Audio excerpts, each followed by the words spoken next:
Hey Remco, I know that it's not exactly the same parcours, but can you tell us if it's what do you think about that, so Manu? I think it's a bit more difficult to miss the corner this year than 4 years ago. So we go uphill, so I think the speed will not be high enough to miss the corner, so that's positive. And then on the other hand, I think it's a very demanding final. It's a bit strange with the long climb, but then it's also still a quite long flat part to go to San Fermo. But I think it's special to go up such a long climb on the very last race. I mean, for some last race of the season, so it's going to be very demanding and asking quite a lot of energy. But then on the other hand, I think it's. I hope to arrive in Como at least. That would be already a successful achievement for me this year. So I think it's a very nice course. Hi Remco. How far are you away from your level last summer?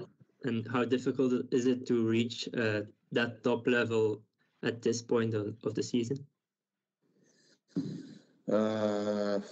Well, I think if you have a healthy year with no problems, everything is possible to keep the top shape. I think I've proven that in 22, where I was on a very high level from the month of June till the last week of my season.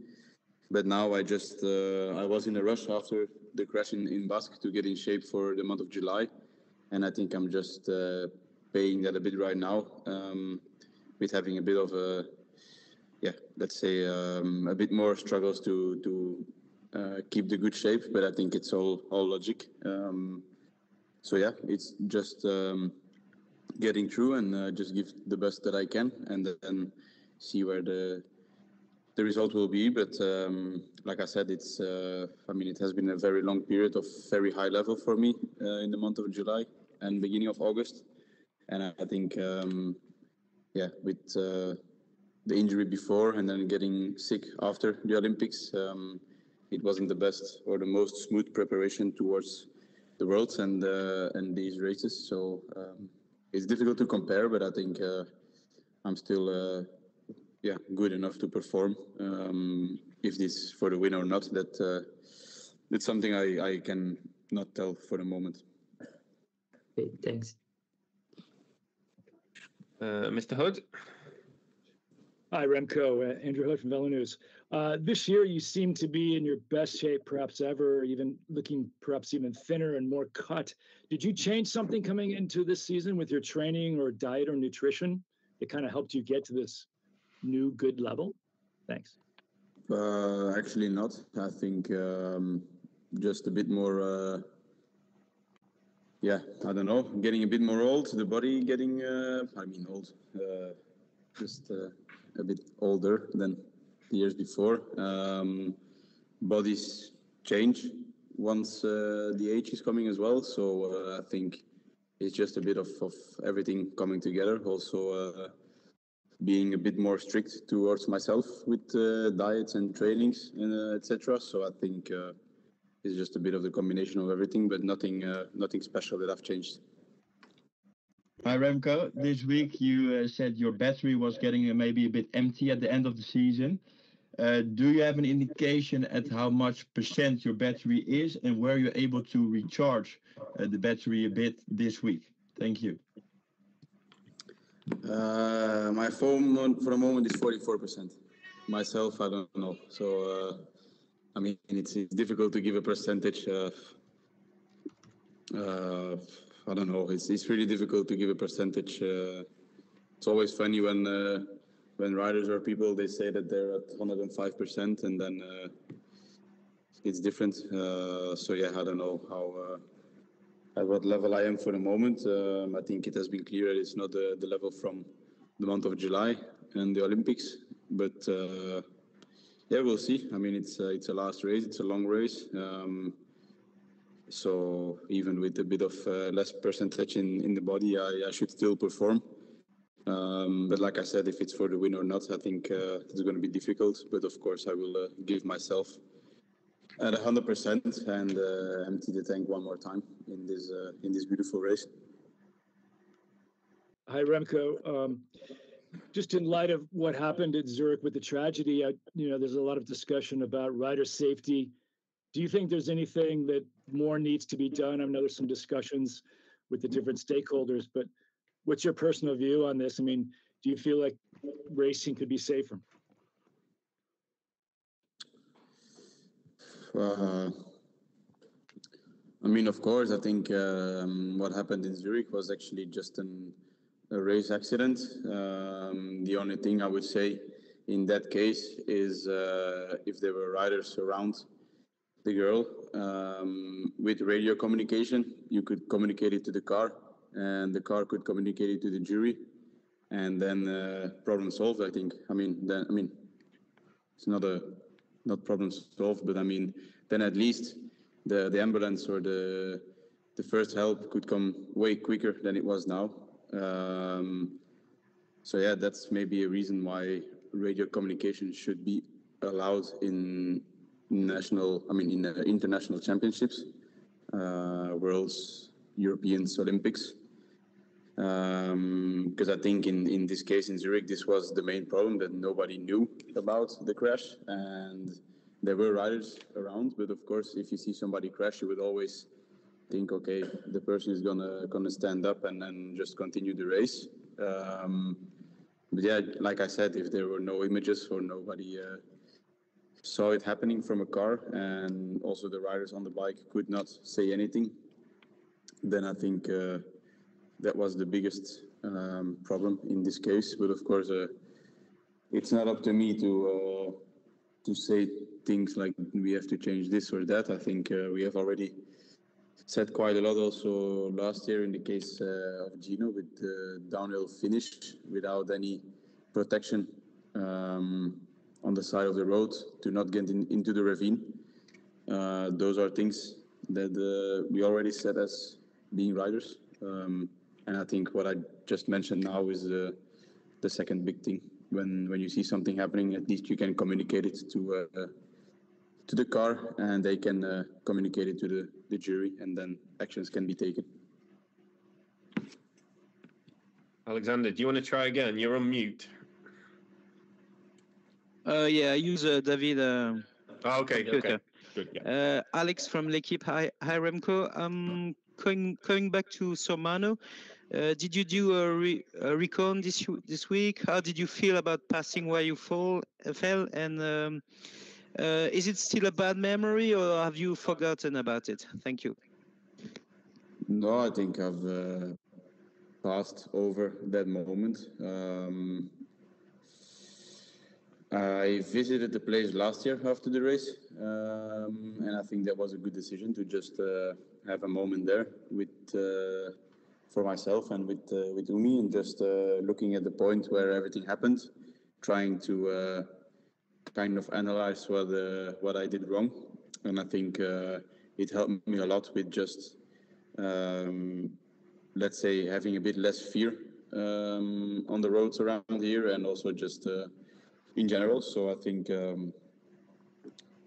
it's a good decision that we go up there instead of going down, because yeah, of course I was not the only one that has crashed in the past in those few turns. So I think yeah, I'm completely over that moment, and it probably only kind of made me stronger and more mature, and helped me in a lot of ways to accept things a bit more easy than I did before. So yeah, I think it doesn't mean anything very special or particular anymore to me. So it's the past, and I think since then I've achieved great things. I mean, I could pass the bridge now on a golden bike. I think that says enough at the point where I am right now. So yeah, I think it has probably a main day or a main moment in my life to make a switch mentally and physically. So yeah, only good vibes for the moment when I passed the bridge. Thank you. Christoph, please. Hi, Remco. Christoph from Eurosports. Talking about tomorrow's race, what scenario do you expect? A very hard start. I think the first 100 kilometers are way harder than the last 100. So,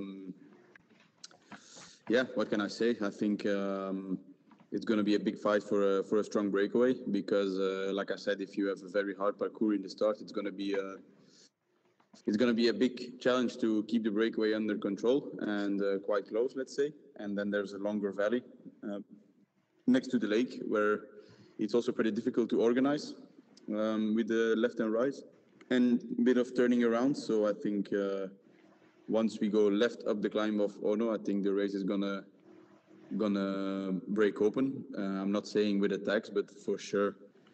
I mean, there's only one team that would have interest in making the race very hard from that point on. I think it's 95k to the finish, but I think we all know that the top of Sormano is about 45 kilometers, 50 kilometers almost to the finish line. I'm not sure, but yeah, I think it's going to be a long final.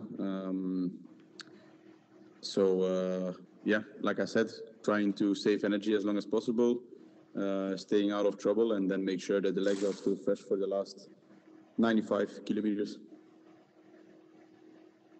Jonas, please. Remco, what are you looking forward the most during your holidays, and how long will you get off the bike? Usually I stop around 4 weeks. Of course, I keep on running a bit or do some other sports just with some friends to stay a bit active, let's say. But the bike will probably stay on the side for about 4 weeks. And I think I'm just looking forward to a bit of rest, a bit of unstructured days where nothing has to and everything can be done, let's say. So yeah, looking for some calm moments. No specific time of going to bed and waking up, and just yeah, enjoying some moments of completely calm moments. And yeah, like I said, actually looking forward to practice some other sports as well. So how you developed and improved as an athlete and as a person. For you, what was the most important development, and what do you want to change or improve next season? I haven't thought about that yet, actually. For next season, I don't know. I think I'm just a bit more calm in everything. Also in certain race situations, I think like getting through the Tour in a defensive way and on a pretty mature way. I think it helped me a lot in realizing that not every race has to be decided with aggressive racing or early attacking. So I think knowing that I really have to count on my teammates also as well is something that I'm learning more and more, especially in nowadays cycling. Teammates are more important than ever, I think, because you need to get in the final as fresh as possible to be able to do great things, let's say. So yeah, I don't know, just being more calm in general has probably be the biggest improvement that I made for myself. Thank you, and we'll finish with Stefan, please.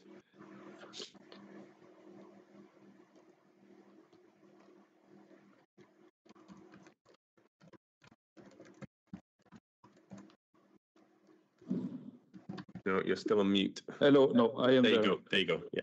Thank you, Remco. It's paradoxical, but it is your first monument of the season, Remco.